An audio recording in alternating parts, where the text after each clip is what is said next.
Hey, folks. My name is Alex Volkov. I'm an AI Evangelist with Weights and Biases. I'm Benjamin Eckel. I'm co-founder, CTO of Dylibso. We're creators of MCP.Run. All right, and we're here to talk to you about MCP observability. Hey, Ben, I want to ask you a question. Yeah, Somebody sure. who worked at Datadog before and somebody who runs multiple MCP servers and clients on production. Something that happened, advice that happened, something in my agent in production the other day. OK. Yeah, I mean, we've been running MCP clients and servers in production since the beginning. Yeah, but wait, aren't you like working at an observability company, Weights and Biases? And don't you work on like what's it called, Weave? Yep, that's true. I work about Weave, but since I started adding some powers to my agent via MCP, all that observability that I'm used to from just having my own code run end-to-end has gone a little bit dark. Gotcha. So this is what we're here to talk to you guys about. The rise of MCP is creating an observability blind spot.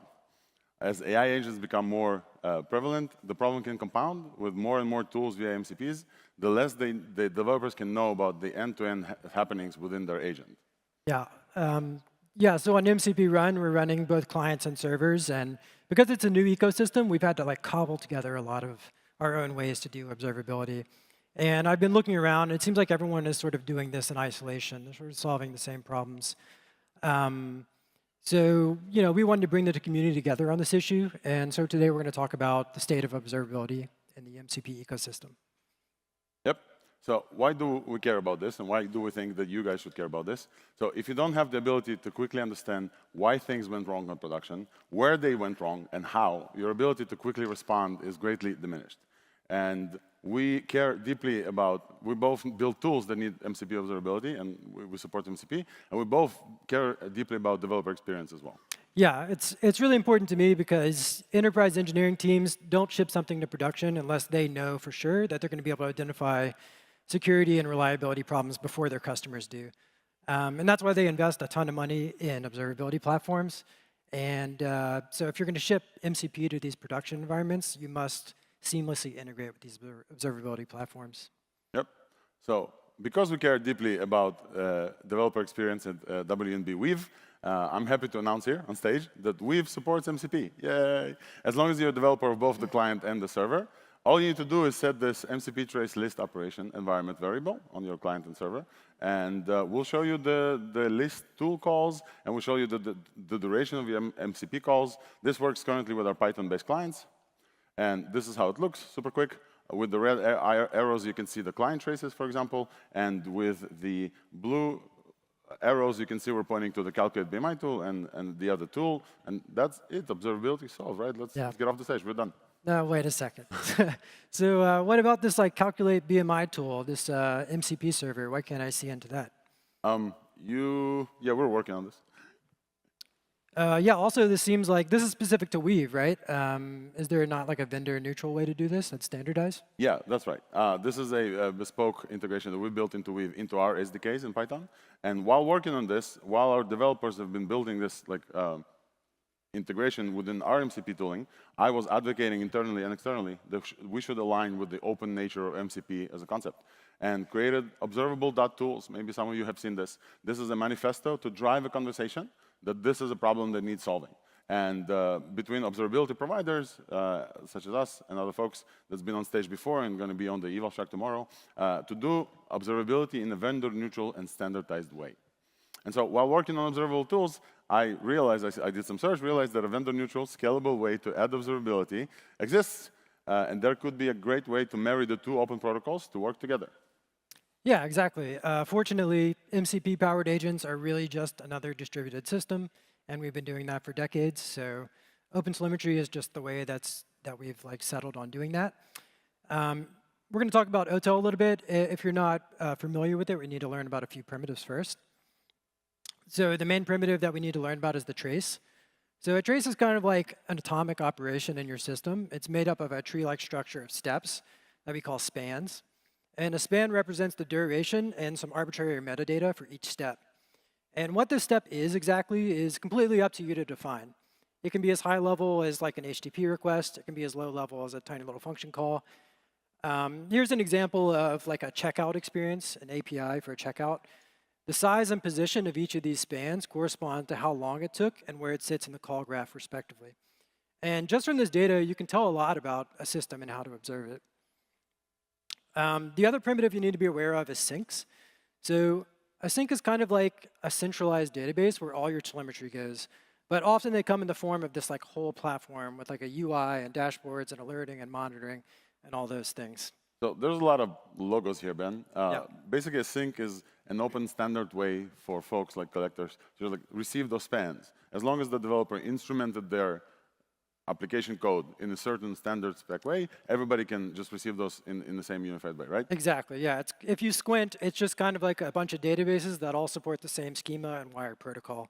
And in fact, you could switch them out. And in fact, they don't have to change much of their code or even change the code at all. It could be just config, right?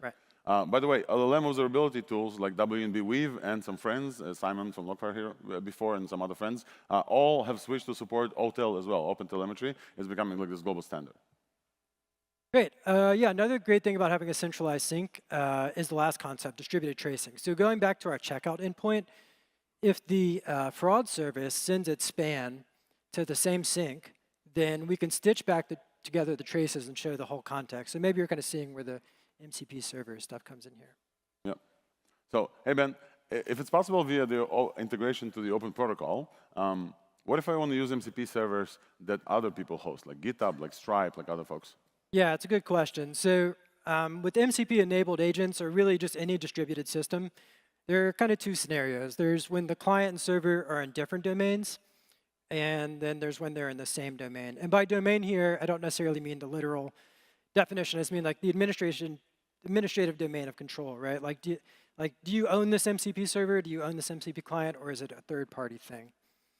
So your GitHub Stripe example is like a great example of like the different domain scenario. So this is a trace of an agent that is executing the prompt, read and summarize the top article on Hacker News. So it's going to reach out to this like remote fetch server to read Hacker News. But it appears to us in the trace as a single service span because it runs outside of our domain of control. So it appears to a black box to us.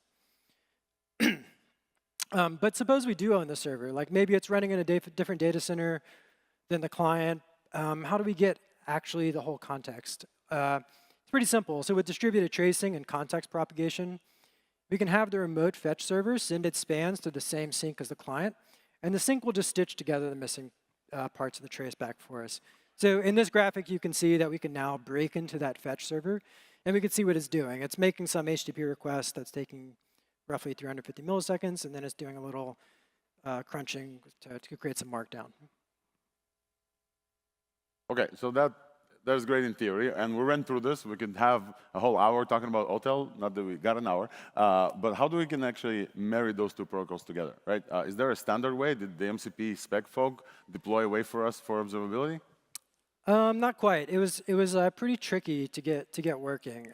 It does work today, but it required a little bit more work than it should have. So in order to do this, we need to, as I said, propagate the trace context from the client to the server. So here's a TypeScript example. And when we call a tool in the client, we're going to extract our current span, and we're going to pass it along to the server. And we achieve this by basically just shuttling the data through the protocol's meta payload. And now that we're inside the server, this would be like in the fetch server, we can pull that trace context out, inherit it as our current span, and then when we send our spans off to the sink, it's as if it came from that parent span, and the sink can stitch it back together. Man, this is awesome.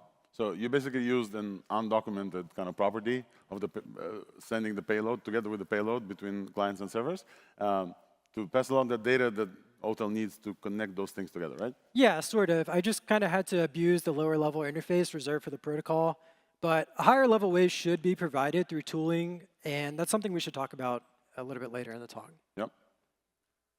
And so. Oh yeah. So by the way, this is not just a screenshot. This is a working demo. So it's a lot more code than what I showed in the slide. So if you want to actually go see how this works and adapt this for your needs, go check out this GitHub link. And I think actually you did that to get it to work with Weave, right? Yeah. So now that we know how to pass context, after you showed me the way, let's see how amazing this solution actually is in practice. While Weave MCP, the thing I showed you guys before, was a bespoke solution baked into our Python SDK for Weave, the huge benefit of MCP, generally not only observability related, is that servers and clients don't have to run on the same environment or share the same code or be from the same programming language. So while we were working on the Python SDK, you built an agent in TypeScript. And so because WNB Weave supports OTel, OpenTelemetry, and it's an open protocol, your TypeScript agent, it took me a few minutes without changing much code to just send those traces into Weave from a TypeScript agent and not necessarily from a Python agent. So here you could see in the green, the client traces are in the green, and then the server traces actually show what happens within those calls on kind of the server side as well. Yeah, that's really cool. So how did you actually get the traces into Weave? So this is very, very simple, way simpler than before. We just defined WNB Weave as the OTLP endpoint, a standard that you kind of like showed me around, and then folks can send their traces into 1b.ai/OTel. And all you need to do in addition to this is authorize. So add authorization headers and specify which project you want to go into. Cool. Yeah. So while we talked to you about observability, while I was working on this, I had a magic moment happening with MCP. I wanted to share this with everybody and okay. I love with you as well. MCP story. Yeah. So I used Claude Opus 4 that just came out to Weaveify your agent that you built and to add this MCP observability. And WNB Weave is going to get a little meta, stay with us, also has an MCP server. Okay, what does it do? So we have an MCP server that lets your agents or chats, etc., talk to your traces and see the data and summarize the data for you.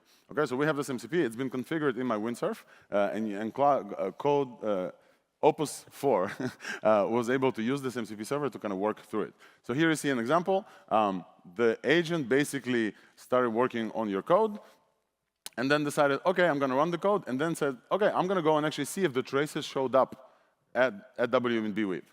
Then it noticed that they showed up, but they showed up incorrectly. So some input or output, a specific parameter that it needed to do, it didn't know how to do. It wasn't part of the documentation. And so the next moment just absolutely blew my mind. This Opus 4 discovered that our MCP server exposes a support bot. So essentially, another agent decided to write a query for it, received the right information after a while, and acted upon this information, learned how to fix the thing that it needed to fix, fixed it, and then went back to Weave to notice whether or not the fix was correct. So my coding agent talked to another agent via support via MCP that it discovered on its own. I didn't even know that this ability exists to work on your coding agent in things. Things got a little bit meta, and my head was like, absolutely. I was sitting like this while all this happened. Didn't touch the keyboard once. That's awesome. Yeah, it's pretty meta. Yeah, before we go, I also wanted to take a moment to have an announcement. So MCP.Run will also be exporting telemetry to OTel compatible syncs. So as I mentioned before, we run both servers and clients. So for servers, we have this concept called profiles, and these allow you to like slice and dice multiple MCP servers into one single virtual server.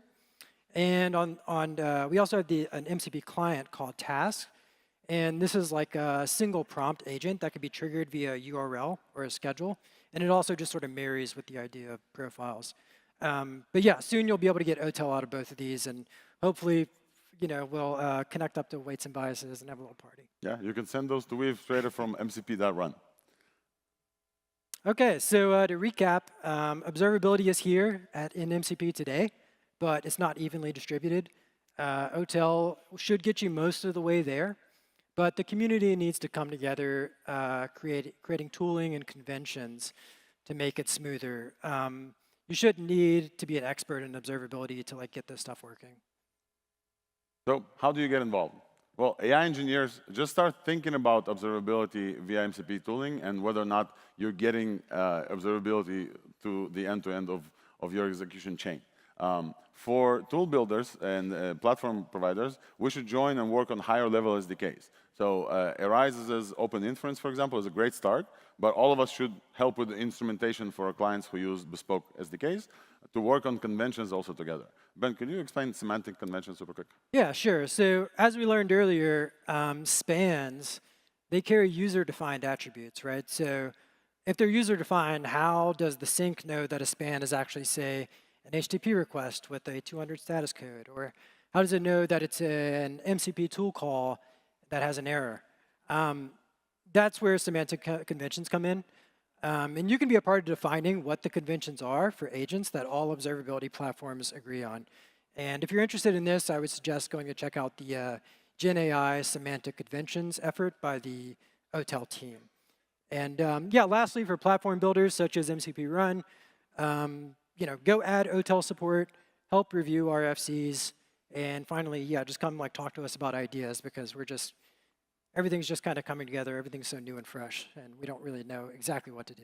There's an additional track here at AI Engineer. This is called the hallway track, and I've learned more about the stuff that we were talking about out there by actually talking to people who implement this than I learned while preparing before this talk. It's quite incredible. So, Ben? Yeah, sure. Yeah, so again, I'm Ben. My call to action here just be go check out MCP.Run. You can get a free account, try it out. Yeah, that's it. And I'm Alex. Check out WNB Weave MCP OP to learn how to trace MCP with OTel. I did the Observable.tools initiative. I would love for you to check out the manifesto to see if this resonates with you, to join forces to talk about observability. And please visit us at the booth. We have some very interesting surprises for you. We have a robotic dog right here that's observable. I also run the ThursdAI podcast. I want to send Swix a huge, huge shout out for giving me the support to show up here and give. If you guys are interested in AI news, we're going to record an episode tomorrow. That's it. Thank you so much.